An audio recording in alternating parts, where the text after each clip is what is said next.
We did it, guys. This is it.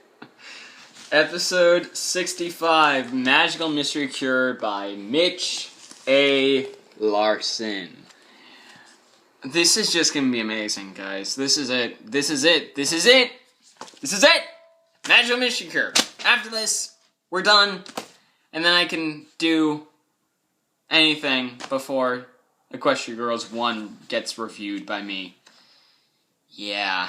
Anyway, let's do it. So, Magical Mystery Cure. Magical Mystery Cure, which is basically a play on words of Magical Mystery Tour by the Beatles. When I found that out, I was like, oh! I went into this episode, I had this episode on here, but Hasbro took it down.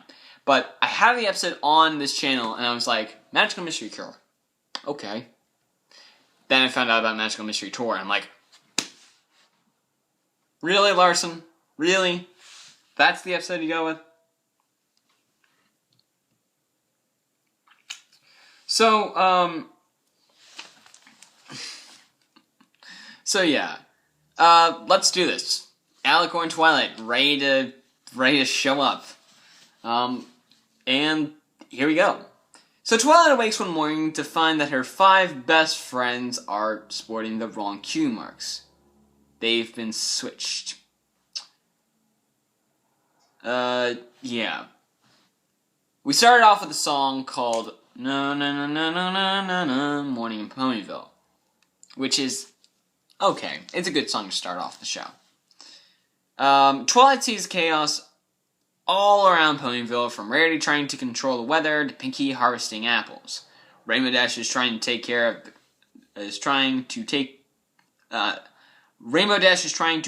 for the critters, while Applejack is designing clothes. Also, Fluttershy is just trying to be comedic relief here, apparently. All this through a song called What My Cue Mark is Telling Me.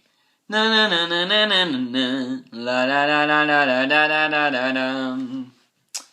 And yeah, things are going really weird in this. Also, Final Scratch, come on. The previous night, Princess Celestia had asked Twilight to rewrite an ancient spell in one of her books. The book from the season 3 premiere episode. Well, second episode of season 3, rather.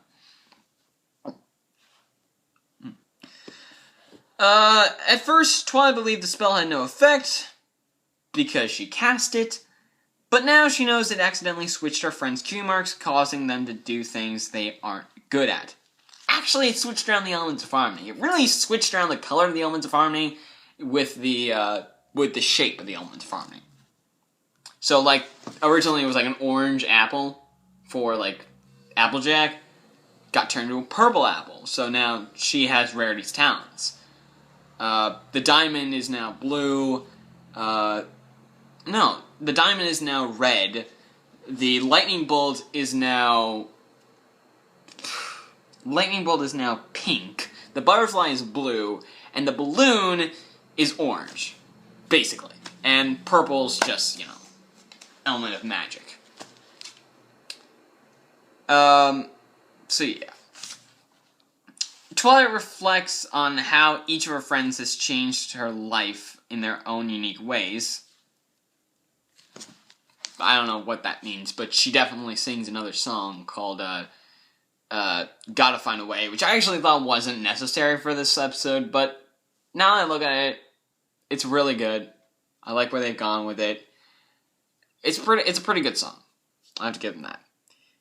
She then realizes that the only way she can fix this is through the magic of friendship. She gives each of her 5 friends tasks to help one another out that correspond with their true personalities. As they perform their tasks, the cue marks return to their rightful owners and glow with the magic of friendship.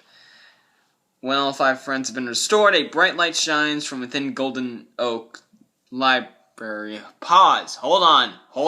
No. Stop it there. I know what you guys are thinking. There should be like there's like a gigantic hole in that storyline. And it's because there's a gigantic hole in that storyline because of True True Friend. Da da da da da da da da da da da da da da. That epic song happens, and each and every one of them gets their Q marks back, basically. There's not really a glow from inside the library that happens. It's basically like Twilight realizes, I know how to fix the spell. So yeah. But yeah, that's what happens right there. And,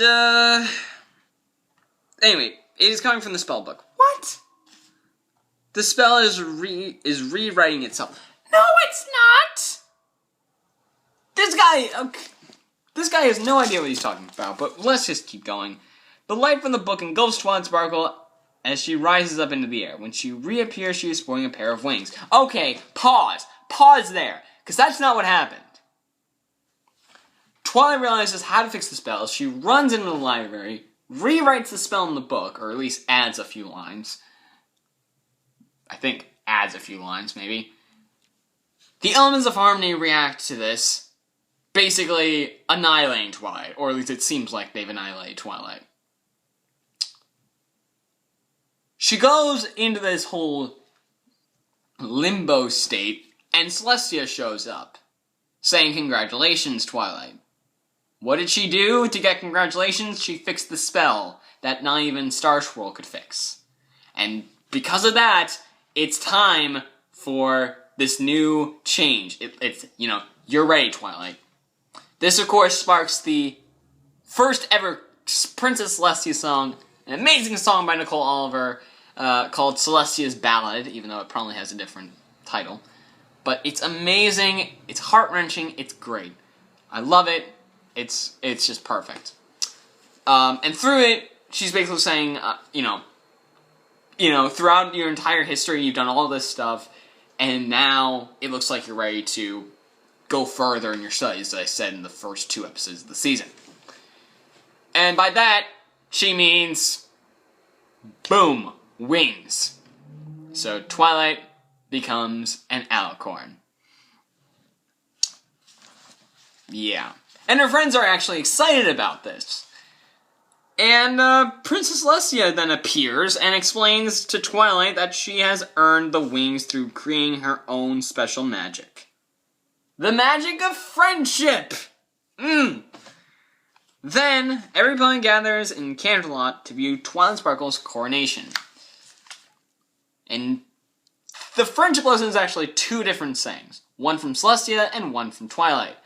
Celestia's is basically her introducing Twilight. And she basically says, "We are gathered here today in celebration of a momentous occasion. My most faithful student, Twilight Sparkle, has done many extraordinary things since she's lived in Ponyville. She even helped me reunite with my sister, Princess Luna, who's actually there with Cadance and whatnot. But today, Twilight Sparkle did something extraordinary. She created new magic, proving without a doubt that she is ready to be crowned Equestria's newest princess. So, ladies and gentilcolts, may I present, for the very first time, Princess Twilight Sparkle." This, of course, sets up another song called Princess Twilight Cometh, I think. It's basically like Twilight's princess theme song. Okay, yeah. Behold Princess Twilight Sparkle. That's what it's called.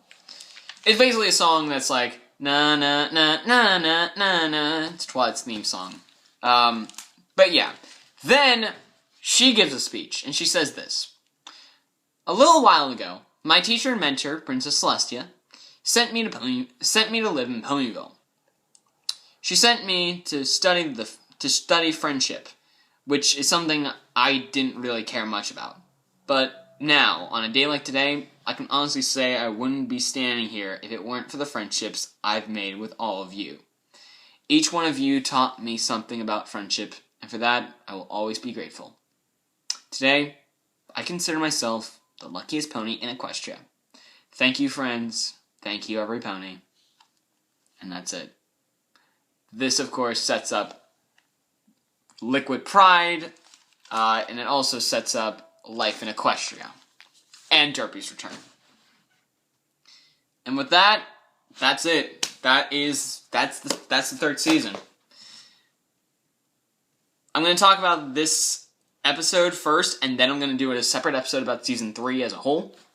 But yeah, probably not actually. Scratch that. This episode, amazing. It was great. Thanks, Emmy Larson. Literally, thank you, Emmy Larson. 9.4 out of 10. Actually, the season as a whole, 4.5 stars. 4.5 stars. I don't remember how I actually did the other seasons, but yeah. 4.5 stars.